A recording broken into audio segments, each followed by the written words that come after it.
Halo, selamat pagi adik-adik. Jumpa lagi dengan Kak Christine.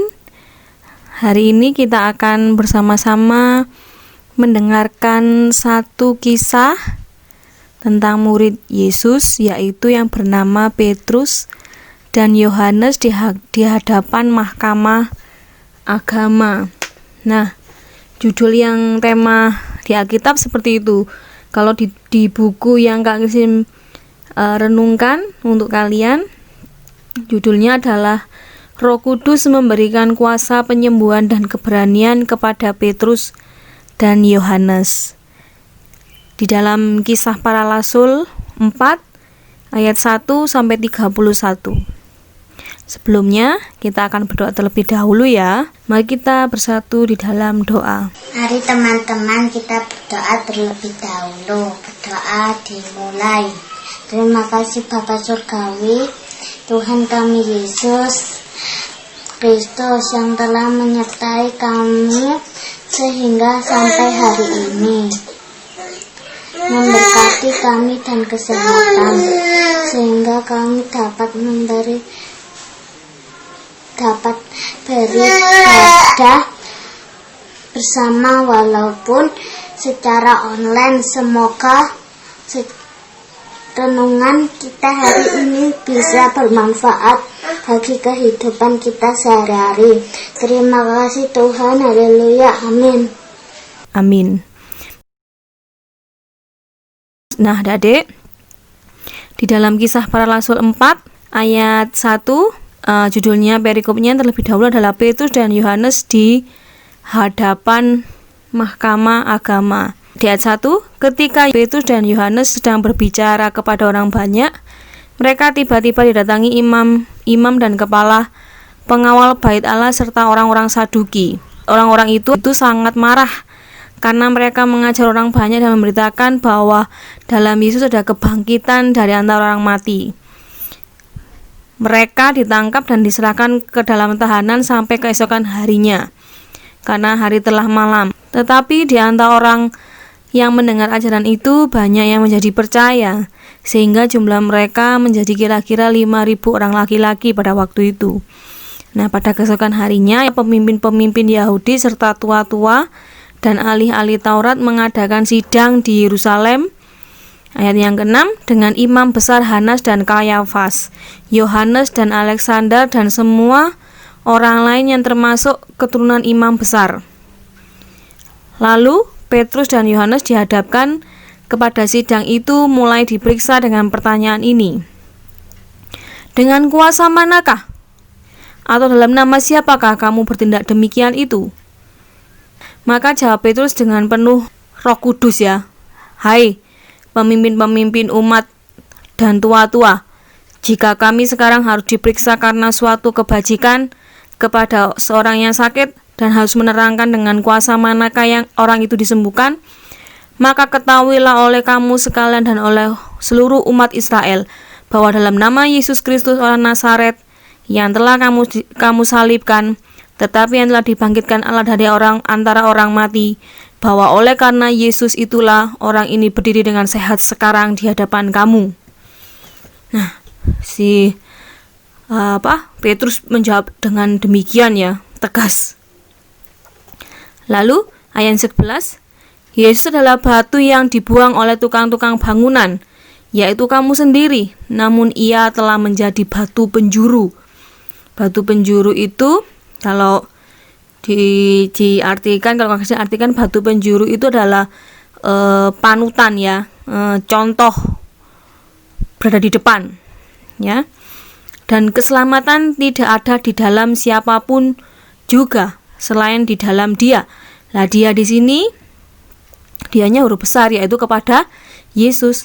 Sebab di bawah kolong langit ini tidak ada nama lain yang diberikan kepada manusia yang olehnya kita dapat diselamatkan. Ketika sidang itu melihat keberanian Petrus dan Yohanes dan mengetahui bahwa keduanya orang biasa yang tidak terpelajar, heranlah mereka, dan mereka mengenal keduanya sebagai pengikut Yesus.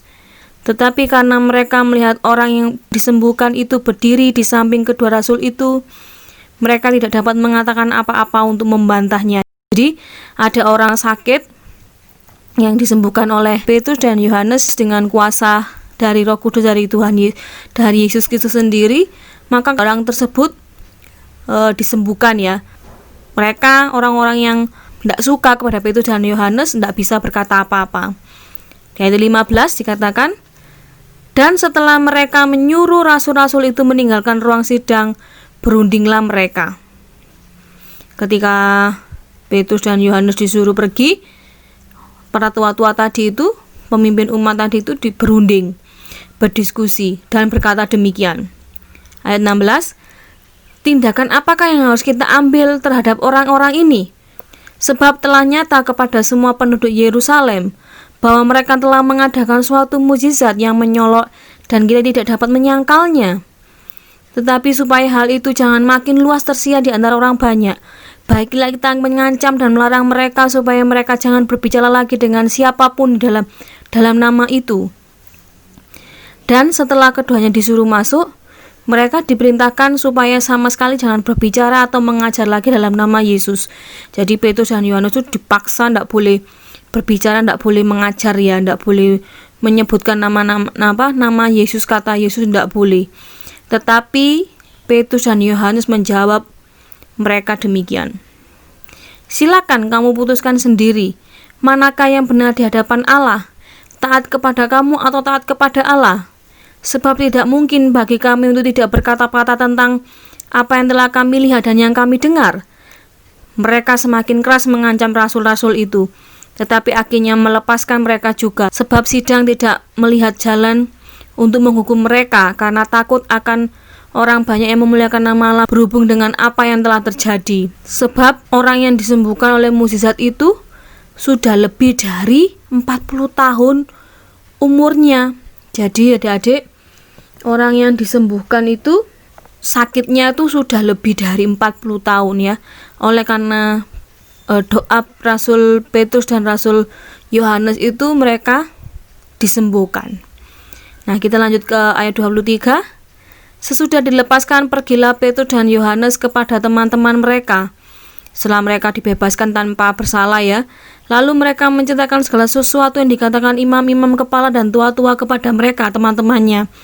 Ketika teman-teman Petrus dan Yohanes mendengar hal itu, berserulah mereka kepada Allah secara bersama-sama ya. Di ayat 24 katanya begini, kata semua rasul itu ya, ya Tuhan, Engkaulah yang menjadikan langit dan bumi, laut dan segala isinya, dan oleh karena Roh Kudus dengan perantara hamba-Mu Daud Bapa kami, Engkau telah berfirman, mengapa rusuh bangsa-bangsa, mengapa suku-suku bangsa mereka-reka perkara yang sia-sia. Raja-raja dunia bersiap-siap dan para pembesar berkumpul untuk melawan Tuhan yang diurapinya. Sebab sesungguhnya telah berkumpul dalam kota ini Herodes dan Pontius Pilatus beserta bangsa-bangsa dan suku-suku bangsa Israel melawan Yesus, hamba-Mu yang kudus yang Engkau urapi, untuk melaksanakan segala sesuatu yang telah Engkau tentukan dari semula oleh kuasa dan kehendak-Mu. Dan sekarang ya Tuhan, lihatlah bagaimana mereka mengancam kami, dan berikanlah kepada hamba-hamba-Mu ini keberanian untuk memberitakan firman-Mu. Ulurkanlah tangan-Mu untuk menyembuhkan orang, dan adakanlah tanda-tanda mukjizat-mukjizat oleh nama Yesus hamba-hamba-Mu yang kudus. Dan ketika mereka sedang berdoa, goyanglah tempat mereka berkumpul itu, dan mereka semua penuh dengan Roh Kudus.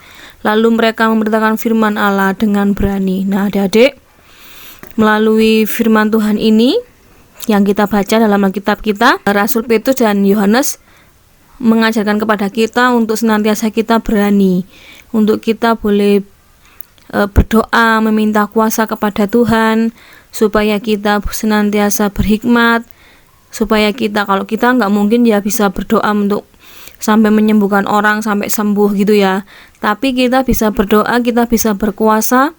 Kalau Tuhan berkenan kepada kita dan kita berdoa dengan sungguh-sungguh, maka doa kita akan didengarkan dan kita memiliki kuasa untuk kita bisa berdoa bagi orang lain yang sedang sakit. Nah, melalui cerita ini kita dapat belajar bahwa Allah itu maha kuasa. Allah bisa membuat segala sesuatu yang tidak mungkin menjadi mungkin. Nah, untuk tugas hari Minggu ini tidak ada hafalan, tapi kalian tugasnya adalah berdoa.